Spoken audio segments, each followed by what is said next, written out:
At Mindanao, sa ating pong mga ka-business, sa ating pong mga kapapi, mapagpalang araw po sa ating lahat. Sa araw na ito mga idol, ay magbigay tayo ng reaksyon dito po sa pagkikita ni Mr. Ka-business, ni Jinky at ni Bong. Alam niyo po ba mga idol, na nung una pa man na umalis si Bong sa Ka-business, ay may sumagi sa isip ko. Pero ito po ay sinarili ko muna.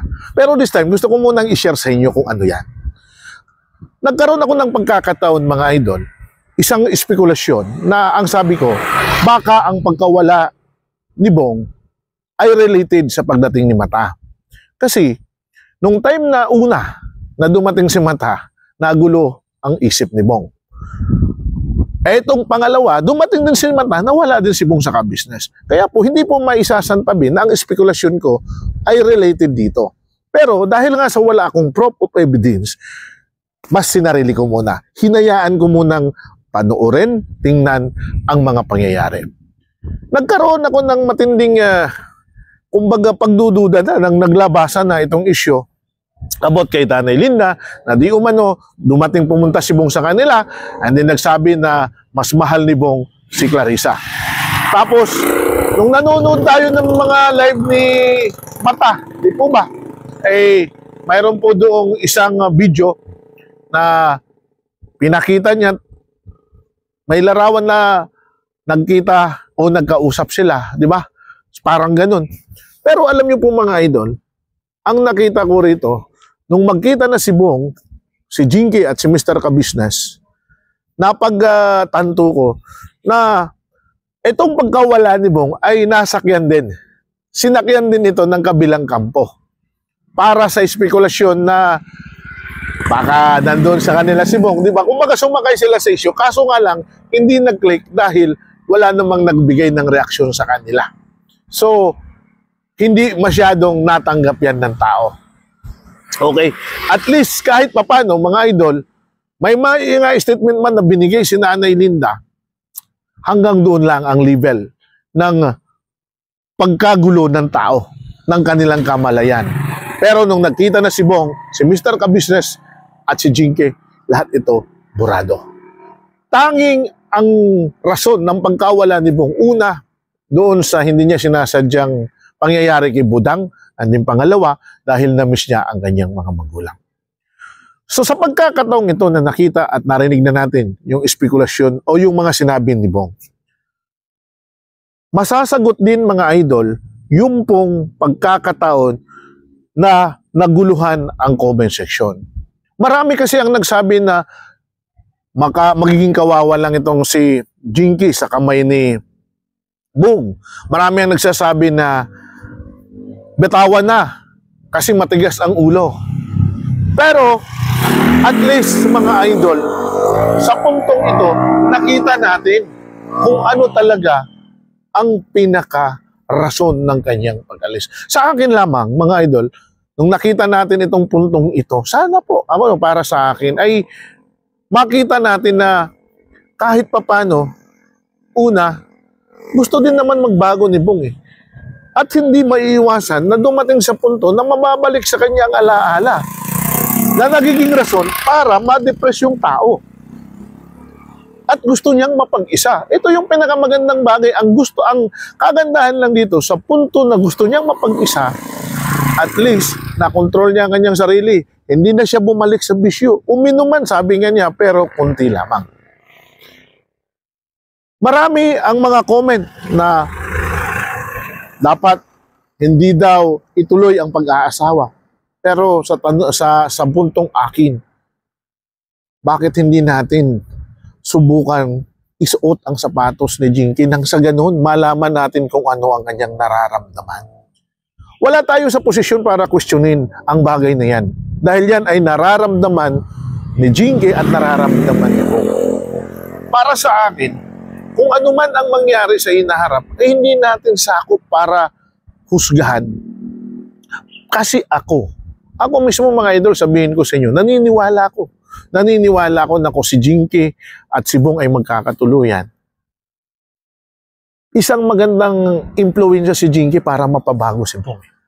Dahil una, si Jinky ang bukod tanging tinanggap ang pagkatao ni Bong At higit sa lahat, inunawa siya. Dahil kung hindi nauunawaan ni Jinky Sibong, nung hindi mahal ni Jinky Sibong, itong punto na ito, itong senaryo na ito, masakit ito para sa kanya. Wala na. Break na yan. Give up na yan. Hindi na natin makikita pa ang mga bagay na yan. Ilan po? So, sa pagkakataong itong mga idol, na nagkausap na si Jinky Sibong, si Ka-Business, ang hangad ko lamang sa ating mga followers, sa lahat ng mga nagmamahal, unawain natin ang damdamin ng isang Bong. Sa totoo lang, kung magkakaroon ng asawa si Jinky, mas gusto ko si Bong kaysa sa isang tao na sabihin natin buo ang kamalayan, buo ang kaisipan, pero kayang paikutin si Jinky. Si Bong totoong tao.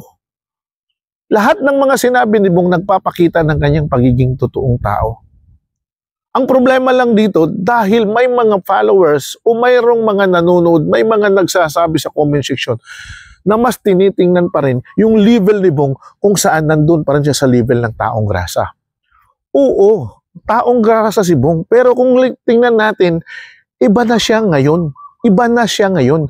Bumalik man siya sa pagiging gusgusin nung lumayo siya, pero hindi niya dinala ang kanyang kaisipan, ang kanyang kamalayan, ang kanyang pananalita. Ganun pa rin, walang nabago. Sana ganun din natin tingnan. Isa lang sa pinaka-problema kaya tayo nakakapagbigay ng mga komento sa ganun. Kasi sa totoo lang, maliit pa rin ang tingin ninyo kay Bong. Maliit pa rin ang pananaw ninyo kay Bong. Hindi ninyo tinitingnan ang pagbabago ng kanyang kamalayan. Yung kumbaga higher thinking skill na mayroon na siya Ito siya noon. Ito na siya ngayon kung sumagot. Hindi natin nakikita yun. Kasi ang nakikita natin yung kanyang patiging taong grasa. Alam niyo po, ako nakikita ko ang pagkabusilak ni Bong. At naniniwala ako na kapag nagtuloy sila ni Jinky, ito ang magiging armas ng pagbabago. Ngayon nakita natin mga idol, ilang bises na sinabi ni Mr. Ka-Business, uminom ka ba ng alak? Nag-drugs ka? Pero lahat ng sinabi ni Bong, hindi. Paulit-ulit na naghingi ng sorry si Bong dahil sa paulit-ulit na sinasabi niya ang kanyang iniisip na pagkakamali. Na kung saan si Mr. Ka-Business ay sinasabi namang hindi yan pagkakamali. Sa pagkakataong itong mga idol, gusto ko sanang ipaunawa at ipaintindi sa atin. Papunta na tayo at papasok na tayo sa chapter na kung saan babaguhin na ang buhay ni Bong. Ihahanda na ni Mr. Ka-Business ang mga plano ng kanilang pag-aasawa dahil ito ang kanilang gusto.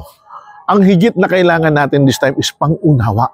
Pang-unawa at totoong pagmamahal sa isang Bong.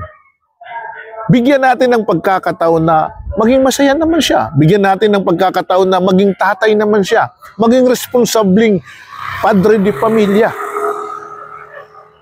Bagamat hindi man magiging perpekto ang kanilang pagsasama, mga idol, siguradong mayroon yan mga hindi pagkakaunawaan.